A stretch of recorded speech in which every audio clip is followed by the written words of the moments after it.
Hello, welcome in. Good afternoon.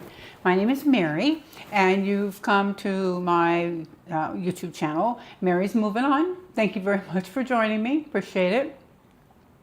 I want to talk briefly today about something that I'm running into because I'm, as you may or may not know, I'm boxing up and getting rid of my land items, my land-bound living, and I'm going to go live on cruise ships.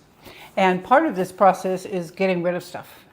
And the more I look into it, I am not the only one that has stuff, boy. There's downsizing and throw it out and all kinds of stuff out, all kinds of videos and how-tos on, I think a lot of us, especially my age, I'm 71, and a lot of us have, man, we've got some stuff. So some things that I've been learning about it, I just want to share with you. Probably the most important thing about me doing my own cleaning out is I don't want my kids to have to do this. This is my job. These are my things and they're my memories, and all this took place on my shift. So I need to take care of my stuff. I don't want them to have to come through and after me dying and say, man, look at all the stuff mom had, or why did she keep that? I'm not really sure.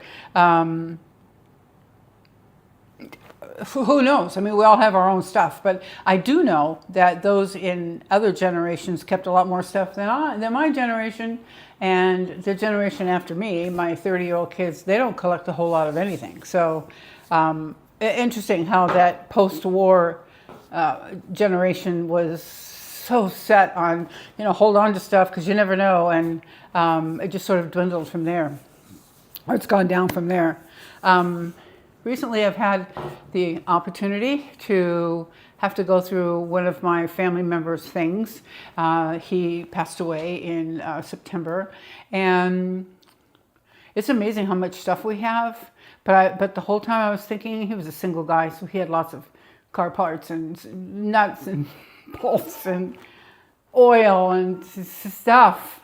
And it seemed to me that had he had time, had he known what was coming down the pike, he may have done something with it or not. But I don't think he really cared too much about it, and it was pretty much left to the rest of the family to take care of it, which was an honor to do. I loved him to death.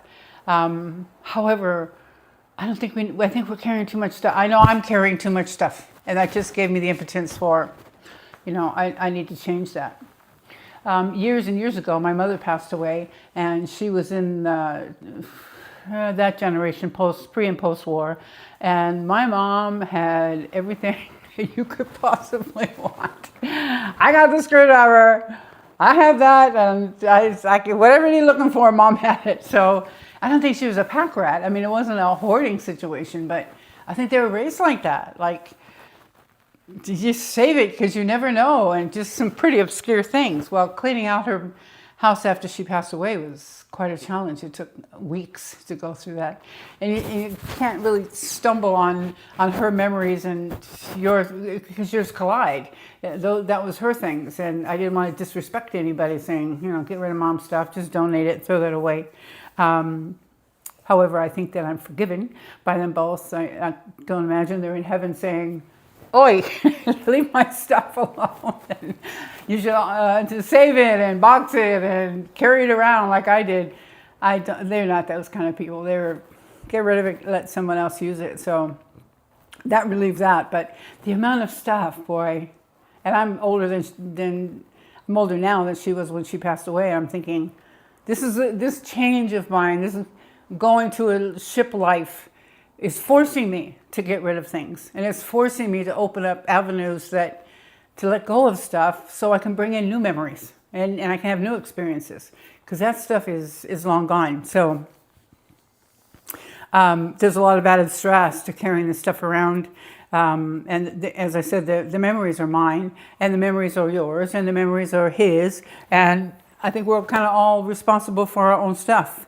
The money's already been spent for these things, having 3 sets of china and 14 sets of linen and stuff. It really doesn't make a whole lot, to me, it doesn't make a whole lot of sense to be carrying that around. and someone else could use it. And so to be practical is to pass those things along, give it to someone who can use it, and clear ourselves from the connection to that, from the old to the new, and let it have a purpose. It really makes room for for space, and it frees your mind. I know when if you just clean out a room, it's like, it's just, you lost 20 pounds. It feels pretty good. So I know in my retirement that I know I have things from my past that I need to move on, but I don't have too terribly much. But I know it's there, and I have to get to this is my memory, and I need to take a picture of it or do something and pass it on. As I said, kids, almost 30, they don't collect things like we did. They don't have 14 little dolls, or they don't have, not that I had that, but they don't have things they don't collect. They're more of a streamlined generation, and they intentionally don't want things. But I think because they don't want to leave them around, maybe they've seen people before them going, I don't want someone to have to go through my junk either. So the value of the memories of the things stay with us. This is my stuff. They don't know who these people are or what the thing was that means that much to me. For example, I lived in Wales for years, and I had a child in Wales. I had my first child in Wales. And one afternoon, I was going around to little thrift shops that they have there. They call them charity shops. And I found this awesome biscuit carrying mechanism. So apparently they sold them at the stores years and years ago, like this, with biscuits in it, with a top. And everybody, this went with the biscuits. I was just spellbound. I'm like, oh my gosh, look at that. And then in asking people about that, they're like, it's pretty common. Like, I said, no, this is just cool that you'd have something like this. It's just cool. Well, the cool part about this for me was when I was living in Wales and going to my little thrift shop, I was pregnant with my first child. So she and I were going around to, she didn't know it yet, but she wasn't born yet, to thrift shops. And I'm just looking for stuff. And I thought, oh, I wonder if she'll want this. I can pass this on to her.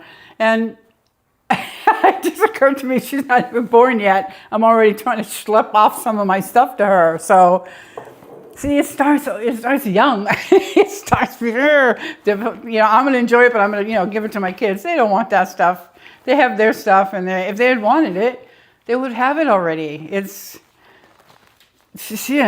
can take whatever they want now, but they don't want your stuff. And I don't want to leave that job to them to have to go through that. These are my responsibility. I do have one little downfall. I have a lot of pictures. And 8th grade pictures, and like my 8th grade, and old, this happened, and then grandma came out for Christmas, and I got pictures. Although I've stopped taking pictures about 15 years ago. Like, I'm done. The memories are up here. So I think what I'm going to do is I'm going to go through the pictures, and anybody who's still with us, I'm going to go through those and say, okay, this is so-and-so's pictures. This is my son's friend who had a birthday, and they're all grown men now. I'll send that to their family and just sort of distribute everything. If they don't want them, then they can toss them. But there's no need for me to have them because my kids don't know who half these people are. So that's my plan, and everything I'll keep a few, and that's my plan to get. Then I'll just get rid of the rest of them because I don't want them to go through who's this, and they can't ask anybody because I'll be gone. So the intentional downsizing and the intentional movement towards less has really entered my mind many years ago. And I've been reducing and reducing. I don't have a lot of stuff. I do know I have to reduce if I'm going to go live on a cruise ship because I can't carry the stuff around. So I'm intentionally, I keep using that word, intentionally wanting to get things sorted and take care of it and not leave the responsibility and the memories to anybody else because those are mine. So I heard something the other day that our things, our past things, our current things that we collect, are a bridge from our past to our present. So when we think about these things, it takes us right back to that thing in Wales, right back to first bicycle, right back to whatever you have, whatever the thing is, and I think that keeps a lot of people, does me, keeps me wanting to hold on to that and have that memory. But I need to cut that loose and let it go to someone who can use it, someone who's in need of it, because most of the stuff I don't need anymore, and improve somebody else's life. It's giving me the memories and it's giving me the pleasure. It's time to move them on. So I'm all for it. I'm like, out of here.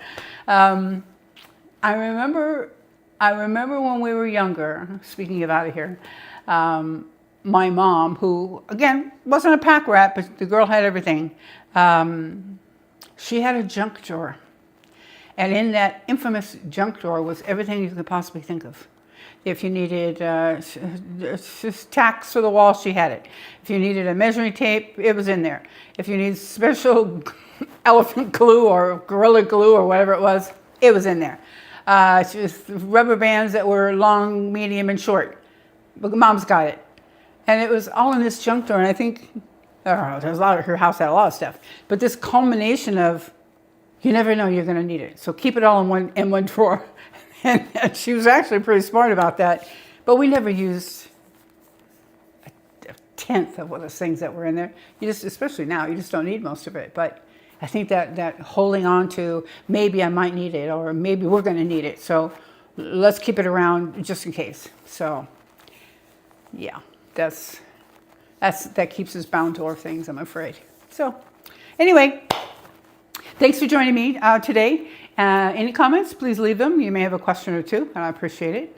And give us a like if you liked the video. I hope you do. And we'll see you again next time. Bye.